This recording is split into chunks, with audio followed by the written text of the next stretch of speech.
Hey everyone, today I'm going to show you 5 different ways that you can make more money and be more profitable on your lawn care and mowing setup. So where should you put your tools? Where should you put your racks? Whether you're using an enclosed trailer or no trailer or an open air trailer, we're going to be talking about where you can make more money in your lawn care business by being more organized. Before we get into the show, maybe you haven't heard of me before. I'm Mike Andes, and I started mowing lawns when I was 11 years old. At the age 13, I started college, fully intended to become a medical doctor. When I was 18 years old, I dropped out of medical school, went and got my MBA, my Master's in Business Administration, and at the same time started Augusta Lawn Care Services. We now have 40 plus locations around North America. We're a franchise, and today I'm going to talk to you how you can make more money in your lawn care business. All right, so there's 5 different things. First and foremost, the first 2 are going to be around open trailers. All right, so if you have a trailer that doesn't have sides and it's not enclosed, or you have no trailer at all, like we use the trailerless setup, some ramp rack or mow and go systems. These ones you don't have any sort of enclosed. All right, the first 2 are going to be just for this one. And that first thing is, remember the curbs, okay? So you gotta remember that if you have an open air trailer, you're usually gonna be parked against a curb. This is the front of the truck, so this would be the passenger side.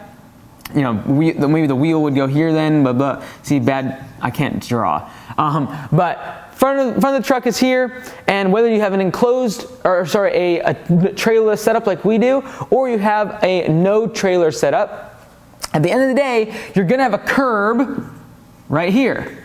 And you need to remember that because you do not want to be going around to this side of the truck when you need a trimmer, when you need a blower, when you need things a lot. So you want to make sure that everything on this side of the truck or trailer, whatever you're using, is going to be things that you use the most. So you're going to want to make sure your trimmers and your blower typically are on this side. You're going to be parked next to the curb, and you don't want to be going over here wasted every single time you would walk around here. You want to be going around here for the things that you use on every single job. What you might put over here is a sprayer or maybe a chainsaw or something that you use once a day or once a week. It's very, very infrequent that you'd use that piece of equipment. That's what you would want to put on the driver's side. All right, number 2 is you need to think about safety when it comes to this setup, because you don't want to be putting things on the driver's side that are going to potentially be a hazard to oncoming traffic. Okay, because if you're in the United States, this is the setup you're going to have. You're going to be parked on the right-hand side of the road against the curb, and every single time you come over here to get stuff off this side of the trailer or the trailerless setup, you're going to be right up against oncoming traffic. So I don't want to get a blower if my blower, when I pull it off, it swings out. Okay, because if it comes swinging out into the road and there's a car driving by, or I'm on a tight street, that could potentially be a safety hazard. You want to make sure, for example, that if whatever you take out is going up or in towards the truck, not coming out and away from the truck and potentially becoming a hazard. Shovels, pickaxes, whatever you're putting on the side of the truck, this side here. I've seen some people put wheelbarrows over here on the side of their open air trailer. I feel like that's a safety hazard, because if I'm parked up against the curb and I've got to take that thing off, now I have my employee or myself stepping away from the truck into oncoming traffic. Keep safety in mind. All right, number 3, and that's going to be about enclosed trailers.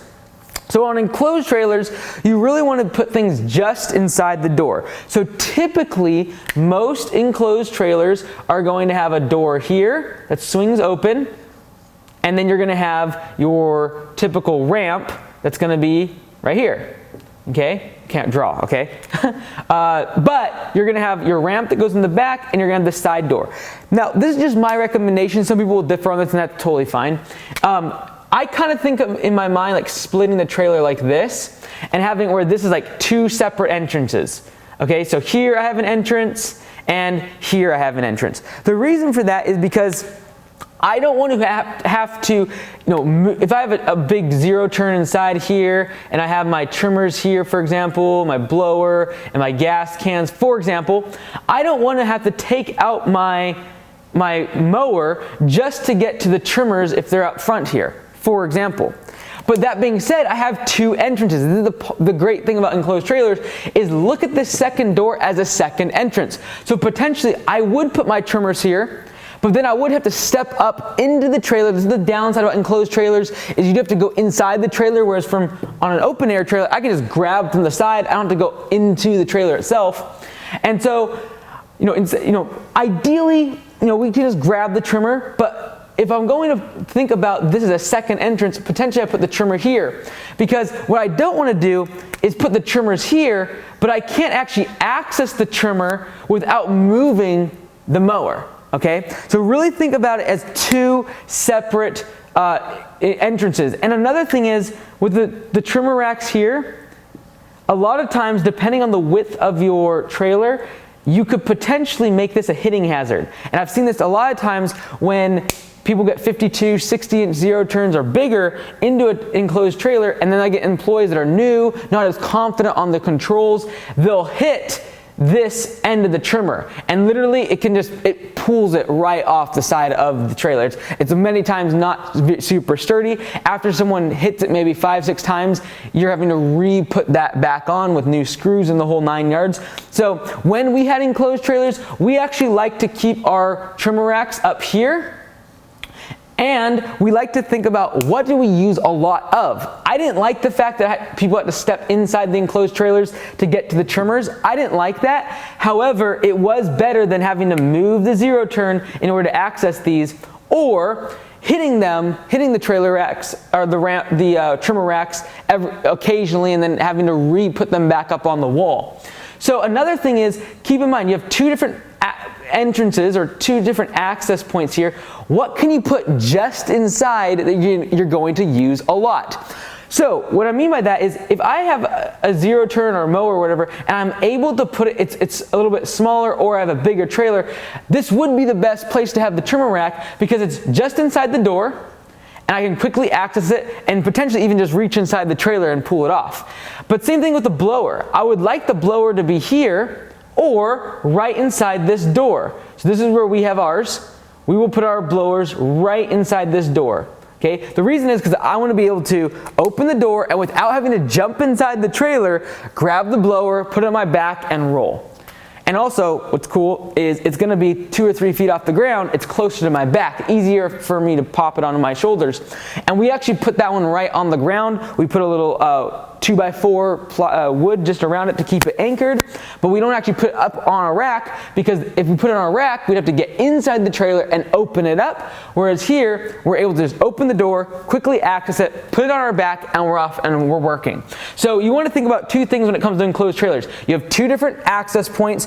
How can you put things that you use the most closest to the entrance points? And if you have to, because the zero turn is way back here, you might want to think about putting your trimmers up front. It really just depends. I just don't want to be getting the mower out in order to access things. And I'm going to talk about that one in just a little more in just a second. All right, number 4, the thing you need to think about is, what is usually paired together? Two major things. Typically, your trimmers need line, the little spool of line. What you don't want to do is have your trimmers here and then have your spool line over here. Because now, when I get my trimmer, I now have to get my trimmer off, I have to walk around here, hop inside of the trailer, get this spool of line, cut it off, put it up, take it out, all that garbage. You don't want that. Try to put your spool of line close to wherever your line trimmers are. So maybe you put your spool of line there. Same thing with 2-cycle engine oil, 2-cycle fuel. If I am going to be having my trimmers, let's see here, if I'm going to have my trimmers right here on the side of my trailer, and I'm going to have my blower here, I want my 2-cycle engine oil as close to this as possible. Why would I put my 2-cycle engine oil over here or over here if I'm on the curb and I'm putting my trimmer away? I can quickly access the 2-cycle fuel and fuel up while it's literally sitting in the rack. Okay, I don't want to have to walk into traffic, pull off the gas can, come back around. And you can move these things around. This is the beautiful thing about racks, is you can move them around. See what's most efficient. We still continually are tweaking our system and making it as profitable and efficient as possible, and trying to think, okay, what's getting paired? Is the line next to the trimmers? Is the 2-cycle fuel close to the blower where we're going to be using it the most? All right, last thing, I've already touched on it, and that is, you don't want to take mowers out to access stuff. Okay, so on an enclosed trailer, you have two entrances. You do not want to be taking the mower out in order to get something here. What you want to do is put it here and then access it from here. The reason I say this is because I've seen people build shelving and block off this door on enclosed trailers, and I think that's crazy, because that means that if I block this door off and now I only have one entrance, now this is gone. If I do that, that means that if I'm going to access anything in the front of this trailer, I literally have to move the zero turn. And even if I move, the zero turn's already out of the trailer, I've got to get into the trailer, walk all the way to the front, walk all the way back out. That's all wasted. Do not, in my opinion, build a shelf in front of that door. I think that you want to make it everything as fast access as possible. You have a big piece of equipment here, the mower, but generally everything else is relatively small, and you just want to you want it to be in arm's reach. That's the benefit of having the open trailer, is you could access everything from the outside. It saves you time from having to walk inside the trailer and all the rest of it. But, for example, in my opinion, I always say that because everyone's situation is very different, and that's why some people harshly disagree, and that's fine. But I would say do not put your push mower, for example, here in the enclosed trailer. Don't put it in front of your zero turn, because if you get to a small lawn or a lawn where you need the push mower only, you now have to take the zero turn out just to access the push mower. It's easier to take the push mower out each time. So for example, I got all these lines. I'm going to try to erase this real quick. Instead of doing that, instead of doing where the push mower is in front, why not have it where you can take the push mower out if you need the zero turn, right?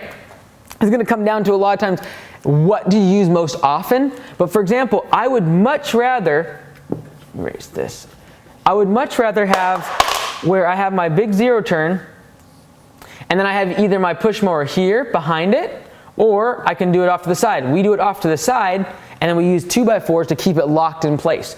We don't like to have to anchor it down. We don't like to have to chain it. We don't have to strap it. It's all time wasted. Easier for things to get broken on, the buckles and all the rest of it. We use 2x4 to make it sure it's locked in place and it doesn't roll around, and it goes either here or here. The reason is why? Because I can easily take a push mower out and then take my zero turn out if I need the zero turn. But if I just need the push mower, now I don't have to take the zero turn out in order to access it up front. Okay, if you are on an open air trailer, the same thing. You want to make sure that you're able to access everything up here on the front of the trailer without having to take, if you have a zero turn on the back. Okay, whether you have a zero turn or a stand-on mower in the back of a trailerless setup, I do not want to have to come up the ramp in order to access things up front here. I want it to be where I can reach over or reach out from the outside of the truck. That's the whole benefit of having an open air trailer. I want to be able to reach from the outside and grab in. That way I can walk directly to it and pick it up, not walk all the way around here and access it from inside of the truck or the open air trailer. So I hope that was helpful. I'm Mike Andes. Check out landscapebusinesscourse.com for more tips, and we'll see you in the next video.